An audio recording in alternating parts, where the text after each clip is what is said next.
welcome back to another episode of Single in the City. I'm your host, Genesis Moore, along with my handsome co-host, Mr. Justin C. Gilbert, and my beautiful, talented, and what's a word other than lovely I could use for you? Amazing, darling wonderful co-host, T.R. Bear, everybody. We got a great episode planned for today, right? Do. Yes, we do. Okay, I'm excited. So I got a friend, I got more friends now that the season has aired. So you guys, thank y'all for contacting me, being my friends. I needed more friends in life. I'm really happy about this. But my new friend said, what's more important, who we marry or why we marry? And she's reading a book. The book is called The Sacred Search, right? Okay. And so that is one of the things that she brought to our group is what's more important, who you marry or why you marry. So for you guys, just answer it in one word. You don't have to, give me your explanation of why, but tell me what's more important, and you can't say both. So who or why? It's giving why for me. Okay, why? Okay. Why for sure. Okay. For sure. I said why too. Okay. Yeah, I said so why we too. are all in agreement. Three's a crowd. That's good. What'd your friend say? She tried to go the more both route, Okay. but that wasn't really like giving what it needed to give, I told her, I was like, you got to pick one. That's not what the book says. You got to pick Right. one. Pick one. So she said who? Who? Okay. And her reasoning was because, if you have the right who, so if you're with the right person, you can always figure out the why.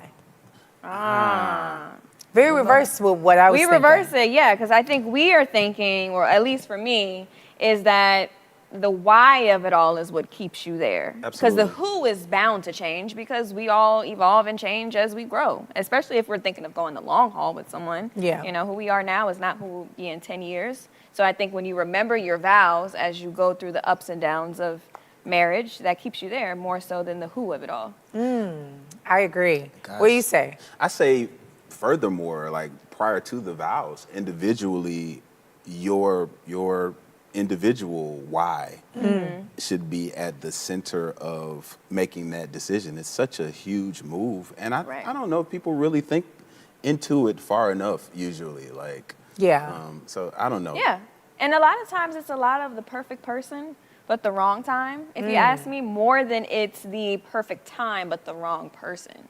That's a really good point. I think it's more so of a why because if you're connected to yourself and your individual purpose, your alignment, and you're living your life in that, right? That's your why. You have a personal why. It's almost kind of like, I told her, I was like, I think of it as people that work for a company for 30 years, right? You're not going to work just because you really, really like your boss, or your manager, your friend that's there. It's like you could, that's just the cherry on top, but you enjoy the culture, you enjoy the pay, like why you're there, it has to be a larger drive for you to stay in something for that amount of time, I think, more than the people that are there. But that's what I kind of use as my example. I think you just wrapped it up with a perfect bow, if you ask me. Nailed it for sure. Oh, I got a 10 from TR. Yes. No, I think that's good because, inevitably both are very much important because the who is what gets you there, but the why, I think, is what keeps you there. So both matter, in my opinion, but I definitely think for the long haul aspect of it, the why is going to help you through those trials and tribulations that we hear so much in marriages. Yeah, I agree. Yeah, kind of. It's like got some other questions bubbling up inside me, like low key. Like, is marriage blessed regardless of who you do it with? Is the institution what God smiles upon, or is it personality based? Like, or are we just, how are we looking at this? Like, what is our why? What are people thinking? I think most of the time people are probably looking at emotional things and things that are very temporal and will inevitably change, you know what I'm saying? Yeah. So, I don't know. It's just got my mind going. It's super thought-provoking. I think that's a good lot. point to bring up is where is God in marriage? Is he in the who that you get with? Or is he in the personal why that you went after it? Well, and that is what I took away from it, is if you're on a journey and you every day you wake up and your number one thing is to give your life back to God, back to Christ in any type of way that you're in it, right? It's going to be a journey. That's a mission, right? You have chosen to live your life on a mission in that regard. Yes. So then when you pick a person, the who, it's like God's going to send you the right person for your mission. But then you can fall in love also, I think, with someone, to your point, that might be the who for where you are at that moment. Now, right. But if your mission is not blessed with who you are as a person starting off, it might fade later on. You get what I'm saying? Yeah. So, Which is why now we hear so many couples doing like pre-marriage counseling and just talking, and some people even decide not even to get married after the pre-marriage counseling. Yeah. So I think it's important that we consider, where is God factored into all of this? Oh gosh. Yeah. I mean, it's easy to say that God should be at the center, but I think a lot of times, just based on biblical text, the main reasons that are given are for reasons of sexual purity, which we've covered in a previous episode. True. However, I mean, let's be real, you know what I'm saying? Who's really doing that? And, you know what I'm saying? For yourself. I know, right? Hallelujah. Not for all the saints. I'm just saying, I'm sure if we look at the numbers, Right. Statistically. it's likely going a little differently than what we're being told or what we want to think it is. Yeah. So, And people aren't talking about that either in church. Right. Right. That it is, there Yeah. are different ways and people take different paths at different times in their life. And that doesn't mean that your sin is any greater or any, more minute than someone else's. You get what I'm saying? I do like to point that out because I Yeah. think people do try to kind of guilt trip you with that. That is, but it sometimes is more of like a older saint, because I think when I was reading this question and I say what's more important, the who we marry or the why we marry, I never considered sex as why I marry someone or not marry someone. For me, like for the purity aspect, I don't Yeah. even think about it, honestly. Right. I think about, do I want to be married to this person? Right. Period. I wanna look at you Do I every want to wake day. up next to you for the rest of my life? Yeah. Share accounts, all See? of that, more so than the purity of it. I just didn't even, you brought it up. Wow. I mean, it's crazy because so often that the emphasis that I think people place on this marriage and deciding to pull the trigger on that is based on stuff that is, debatably even contributing to the long-term success. Like people, they take those butterflies and those initial feelings, you know what I'm saying, when you're meeting someone, or Yeah. that sexual chemistry that is Yeah. going to be inevitably there if you're dealing with someone, you're around them, you're spending time and sharing. That thing builds, and a lot of people will go into things totally based on that. I think I'll just go on record and say, I don't think it's a great idea to get married just because you're super attracted to someone, although we know people that do this all the Oh, time. yeah. And even, I guess on another note, I don't think it's best to marry someone completely based on today and where they are. I think their walk with God should be considered. Who are they accountable to? Are they accountable to God? Are they spiritual? Do they pray? Do Yeah. they have a relationship? Like, these are things that can really contribute to the long-term success or the inevitable breakdown of a marriage, Yeah. And I wholeheartedly agree with that it is very easy to fall for a person for what you find in them now. And not even giving, I guess, a little bit of leeway to the fact that you will change, that person may change, that situation could change.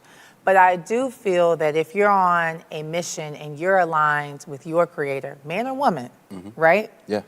That when that special person does come into your life, it might not look like what you thought it was going to be or who you thought it was going to be or any of those different things, but it's like it'll be the right person for your why. Yes. That's how I look at it. Yes. I love that. That's brilliant. That's Yeah. good. Yeah. Well, guys, we got a lot to talk about today when it comes to Single in the City. We'll be right back after this commercial. Sure, break. we helped your friend out.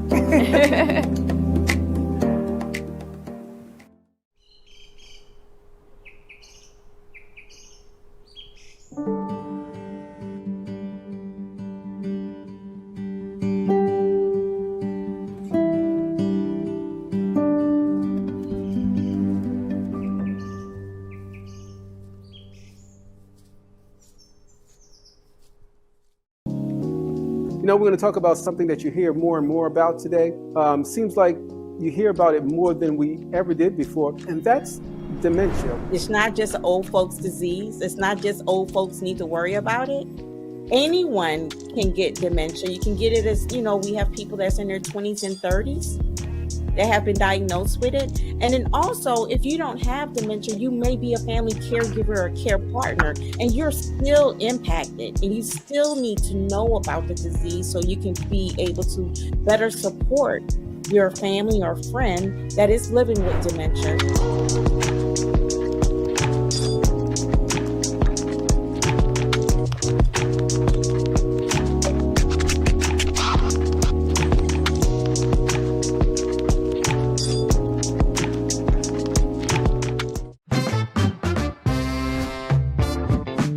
Y'all didn't know the answer to this, but John P. Key is your name, but what does the P stand for? The P actually stands for Prince. Dr. Scott and Brian Scott, years ago when I signed my first deal, they ran with it and started the Prince of Gospel, but that's where it came from. Lizzie and John named me John Prince Key.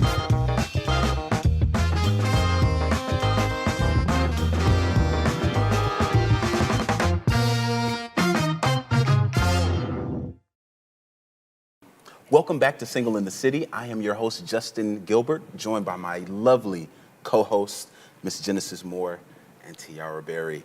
Okay, so The Sacred Search by Gary Thomas.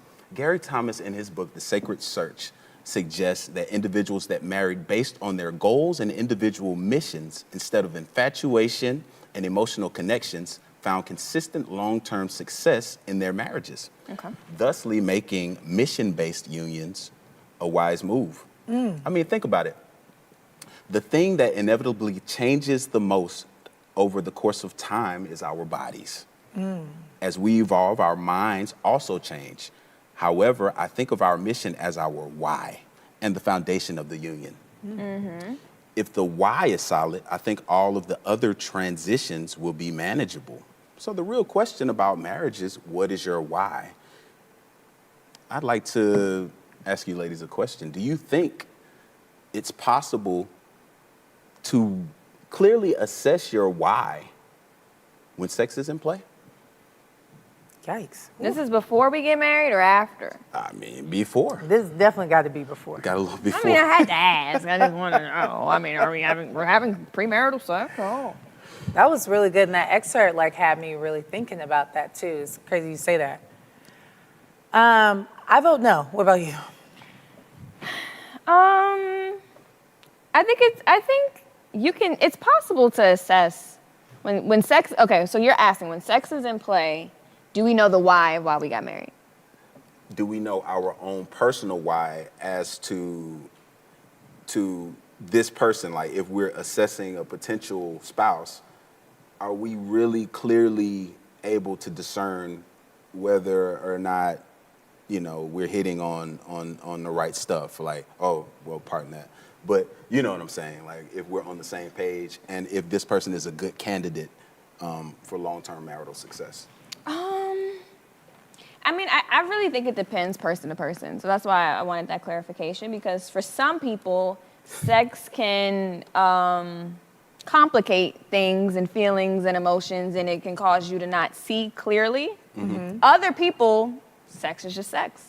So I think that it depends person to person and relationship, and if you decide why you're in it with that person. So if it's the physical attraction that kind of keeps you there versus the mental attraction, I think that factors in greatly. So I think it's both. See, I have a difference in that because, and this is no offense to anybody at home, but I do personally feel like people that view sex as just sex and they can do it with a lot of different people and not feel anything, I think there's a lot more to be uncovered there emotionally. And so I do look at people like that and say, what is wrong here? Maybe something that's broken inside of you. Absolutely. That kind of gets, that can't connect, if that makes sense. You know what I'm saying? I think sex is something that is designed to be a connection, a spiritual connection, a physical connection, a mental connection. It is the only thing that really allows two people to kind of join forces into one, you know? And like become one, which is why I think it's very sacred when it happens when people are married. So I do feel that there's not really a way, in my opinion, to clearly assess if that person matches with your why while sex is on the table. I see. So it's like, if I've got my why and you got your why, but I'm thinking that we doing this, if the sex is good, I'm gonna be like, our whys, we are forever connected. We are on the same path. No one's telling me anything different. So when it comes to dating and specifically deciding whether you want to get married or when you're in that process of making that decision with the other person, is that abstinence or celibacy more so used as like a way to fast and determine whether that person is it because you are abstaining? That's You want to go You first? know what I'm saying? Like, does don't. it matter? I do not. I want to know. Because I don't know how this is gonna go over. Okay, I'll go this way. Okay. You would never purchase a vehicle without test driving it, right? I would. You would purchase it without test driving? I would order a Maybach right now. I would order a Tesla right now. Why I need to test drive it? I know. That's So if you it's, know it's the Tesla. Yeah. Well, I can see that if you're ordering from the manufacturer and it's brand new. But that's not the case in these dating scenarios. Ooh, he got me. So well. that being the case, while I'm one that I do my best to really manage those desires. You know what I'm saying? I can't honestly say that if I deemed a woman worthy of my hand in marriage, that I wouldn't want to take a test drive. I'm just That's saying. interesting. And I'm glad that you bring that up because I think when I mentioned before when I say that sex is just sex, it's more so like to some people, sex isn't a factor that helps them to decide whether or not they want to marry someone. It's just like, oh, like we have chemistry and that's something that when we get there, we could work on it, that's it. But I love you for you or I don't love you because I don't love you. And whether or not we having sex, Yeah. it ain't going to change my mind. It could be the best thing ever or the worst thing ever, but how I feel about you as a person is just how I feel about you as a Yeah. person, you know? I think all women have been there too. You know, like when you're feeling somebody that a little bit stronger than maybe somebody else, you know? And I understand, I get that, but I see your point to an extent, right? Okay. But, you know, we're not talking about cars here, we're talking about people. And in talking about people, you know, it is one of those things where if you're test driving as far as mentally and spiritually and emotionally, does the physical part matter so much? Because even if you buy a used car, you know, it's like, it's not gonna ride like it's brand new, but you're still gonna buy it, you know? But at the end of the day, I mean, I'm just being honest here. We're having a real conversation, everybody. Single in the city just got real, all right? Right. But I will say that if everything else was factoring in, and we're looking at it from an 80-20 lens, right? Okay. And you did not have sex with someone, but you know, before you got married to him, you wouldn't be down? You don't feel like you could properly assess the why? Do you feel like you could do that? Yeah. Wow. I think that that would be a potential difficulty in the relationship, and while I don't think that it's something that people need to just, I say have some boundaries in place. If you Yeah. take it there. You know what I'm saying? Like, don't get into a crazy rhythm. I mean, me personally, I want to, after marriage, have that consistent, that regular situation. So I'm looking to grow to that. So I wouldn't want to get into something like that with someone prior to. Yeah. You know what I'm saying? So, I mean, but I need to make sure the lights work. I need to make sure. This is so That's real though. I mean, that I get is it, and I real. appreciate that honesty. No, because that's good. this is what a lot of men are not going to say out loud, but they really pulpit. do think. And I'm just one of those people where I feel like Sex blurs things.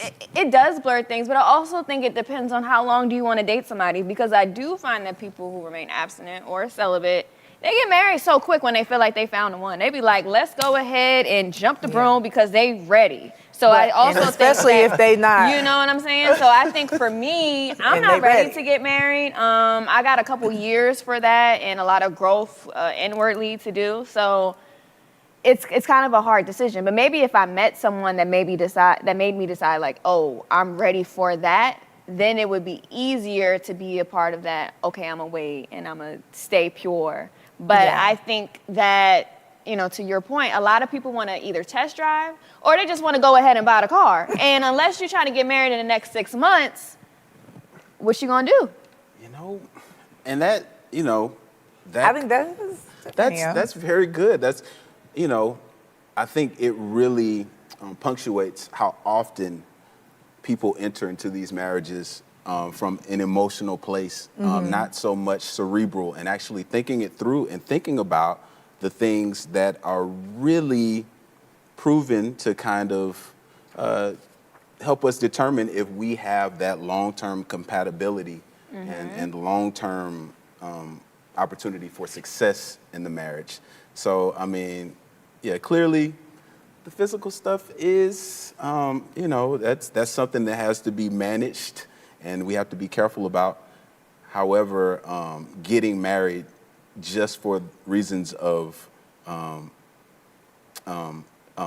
calming our passions, Exactly, not a good idea. not a great idea. Not a great Agreed. idea. And on that note, I hope we kept the kids' ears covered during this segment. Time for Really them to learn. appreciate the transparency from you both. Absolutely. I know Wow. I always try to keep it real. We will be right back after this commercial break with Single in the City.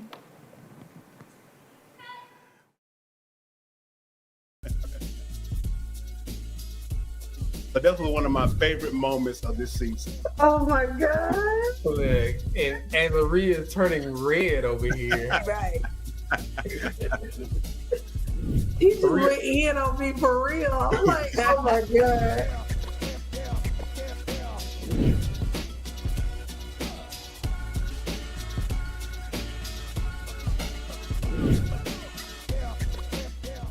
What's up, House of Hope? It's the Flavor King, and welcome back to Cooking with Flavor KL. You know what time it is. It's time for me to show you how to make chips. How do you decide what is a priority at the moment versus something that you can complete at a later date? What feels right in the moment? Because sometimes it's like, okay, this is really high on my priority list, but I really just don't feel like it. But I think that in order to be productive is like, do what's best for what you feel like in the moment. So if this easier task is easier for you, do that and then tackle the harder task.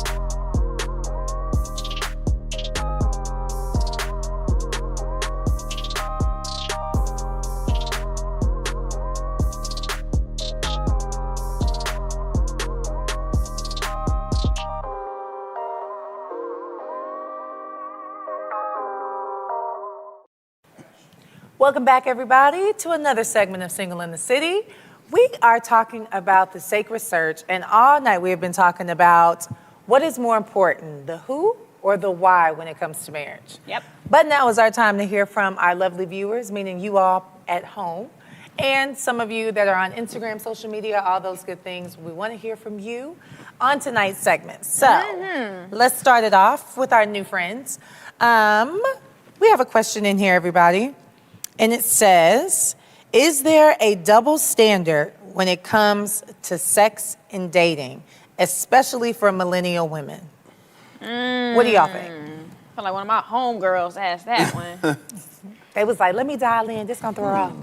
Obviously, there's still a double standard, no matter how you put it. I think it's still out there. I think men, there's some liberation for women that's obvious, as we see on social media. But the double standard still exists, that men get to date whoever they want to date. There's no questions about their sexual purity. But for women, we are supposed to be delicate, pure. We wear the white dress because of symbolic reasons. And when we date multiple men at the same time, it's not a good look for us. So. Justin, as the only guy at the table. Yes. Do you judge women's track record when you start dating them? Like, do you try to get a gauge of how often does she go on dates? How free or non-free is she? Well, it's always my goal to foster an environment where, you know what I'm saying, communication can be like elite level. And where if we're friends, why can't we talk about our other dates? Like if I had a bad date and I'm dating a chick, can't we laugh about that? Or is she, you know, is that off limits based on whatever? So I like to think that it's everything's in play. And if we're establishing a friendship and I want that elite level communication, I'll start it off. Yeah, I was on a date last week and such, you know what I'm saying, just to see how it goes. Now, as far as, you know, women's liberation and embracing, you know, or I mean, all the twerk videos on Instagram. In terms of that, you know, in my experience, I think that it's confusing, possibly a little more confusing for women once, you know, that physical situation begins. So if, you know what I'm saying, if I'm being entertained and she's entertaining someone else and she's being intimate with this other person, I kind of think that gives them more pull in the situation. But if she's intimate with everyone, then it's just kind of all over the place. Convoluted. So it just gets strange. It gets strange right in there. And then, you know, and of course the obvious question is, you know, if anything were to take, who's the father?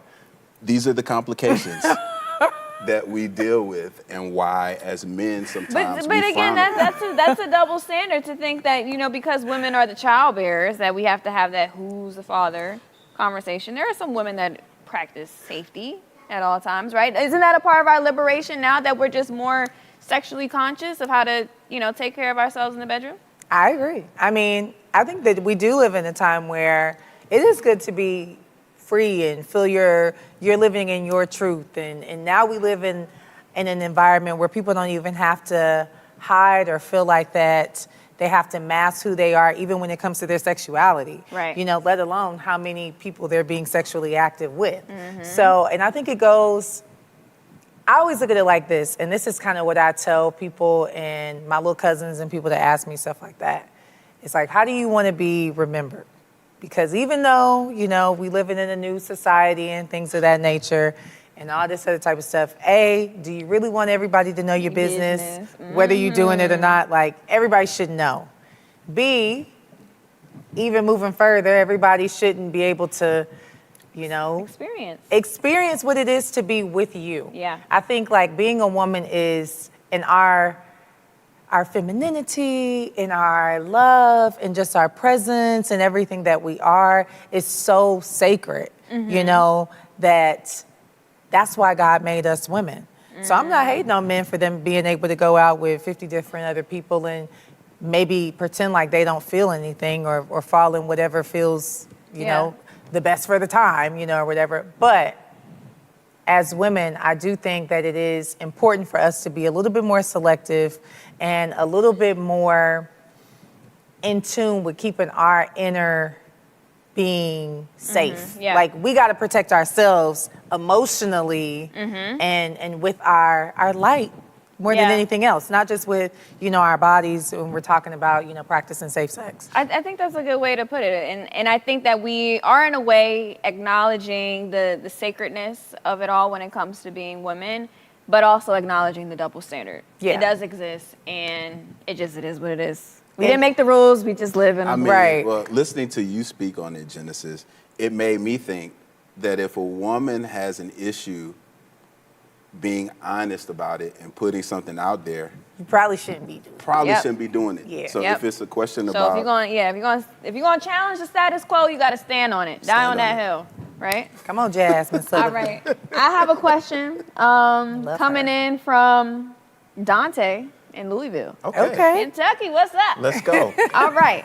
He wants to know, Have you ever been to a wedding knowing it end in divorce?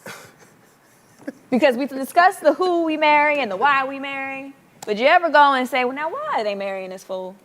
Yeah, I've been to a couple weddings like that. Same. I was a bridesmaid in a wedding like that. Ooh. What gave it away? How'd you know? Like, this ain't gonna go? Right. What were Being the backstage signs? with the bride talking about she don't want to go out there. I said, girl, you getting married today? I Well, bought not this like dress. not like cold feet, like wedding jitters. Like, No, I really don't like him like that. I don't want to go there. Fighting tears while going down the aisle, not because she's experiencing the moment, but because she's like, whoa, I really am marrying this person. And I think they say married for under a year. So Yikes! Why did she do that?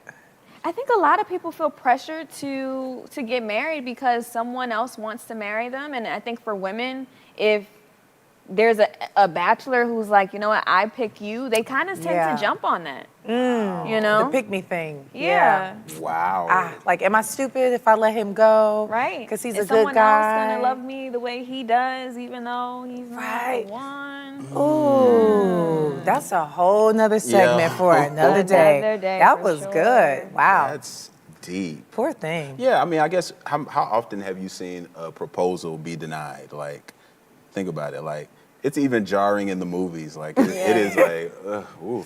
Like, whoa, That's how really does that, mean. How does that feel, you know? But That's true. I'm all for even saying yes publicly, but immediately, like, we need to talk. We need to talk about this. Let's go We over just here. going, when y'all get married, it's going to be a while before we get married. We're just going to keep learning each other, work on our credit, something before we got to save up for the wedding. But, I mean. We still gonna be dating other people? Yeah. Yeah, no. I had a cousin like that, man. I'm not lying. So when you experienced going into a wedding and knowing it ended in divorce, what were the signs that you saw? For me, it was more of like a compatibility sign. Like, I've been to weddings and looked at people and just kind of said, it felt like it was out of obligation, not out of genuine love, you know? And I think especially sometimes we talk about what it is on women, but we never really talk about what it is on men. Right. And how Pressure. when men hit, 31, 32, and all their friends from college are getting married, you're going to all these weddings and stuff, it hits them differently too. And then they start thinking, I want to be married tomorrow. And then they, just find somebody that checks all these boxes, and then next thing you know, they're walking down the aisle, and that's not who they really want to be with. And you could look at that and just say, Yo, that is so true. Like, I can't tell you. Recently, like, my stomach has turned when I've seen this misnomer being perpetuated that says that when a man is ready, then he goes and, and it's like he could be in a relationship with this woman, and, we hear women talk about this all the time. Yeah. I made him, I helped him, I built groomed him up. him I groomed to be him the up. groom. And then when we broke up, he went and got married immediately. And it's like, that is not wise. I don't know why men keep accepting that as something that's cool to do, but you still got to vet these women, you know what I'm saying? And just because you're ready to be married is not a good reason to get married, you know what I'm saying? You need to make sure that you guys are compatible and that your missions line up. Exactly. You know what I'm saying? So that you can support each other properly. That's I good. also hear guys, I cringe when I hear this one too, like when men have been rescued in a way by a woman, and they talk about how she supported me through such and such. Ride or die, she deserve it. It's like, that stuff, I think that stuff is such a setup for failure. And I just a waste of time. You don't want to be with somebody because of that IOU type, that's not good. Yeah. We ain't in debt to each other. And then like that's the thing, though. I know people right now, and don't come for me after I say this because you knew you was in it before I said it on this show. But I will say, I know people right now that are in relationships with people and know they don't want to be there, but feel like I've been with this person for X amount of time. I've, experienced this with this person. I don't feel like I'm ever going to be able to experience this level of love and trust, or they just lazy. Yep. And they don't want to try to experience it with anybody else, But here's the thing, if you really want to be in love, don't be lazy. That's just what I say. That's great. That's true. Really vet people, get to know them, and hey, you might tumble down and get your heart broken every now and again, but dust yourself off and try again. Come on, don't walk Aaliyah down said the it aisle with best. somebody that you know you ain't meant to be with, that God ain't ordained for you. Don't do it. Yes. Well, it's been good getting to answer some of these questions for our viewers. I thoroughly enjoyed you guys tonight. I enjoyed the audience out there as well, and I speak for my co-host to say we all enjoyed you. This has been a phenomenal episode of Single in the City. I'm no Carrie Bradshaw, but it also felt like Sex in the City. A little bit, right? We did. We See talked how I about it did that tonight. one? Yeah, we did. We hit on a lot tonight, Yeah. and we are so excited that you guys keep tuning into us. Please check us out. Continue to check us out and comment and feature and do all that. Repost us. Yeah. And we will see you in our next episode of Single in the City. You're my lucky strike. Love the way you ride. Look into my eyes, say you're ready to go. $1 million life, we could roll the dice. Act like you surprised, but you already know. You're my lucky strike.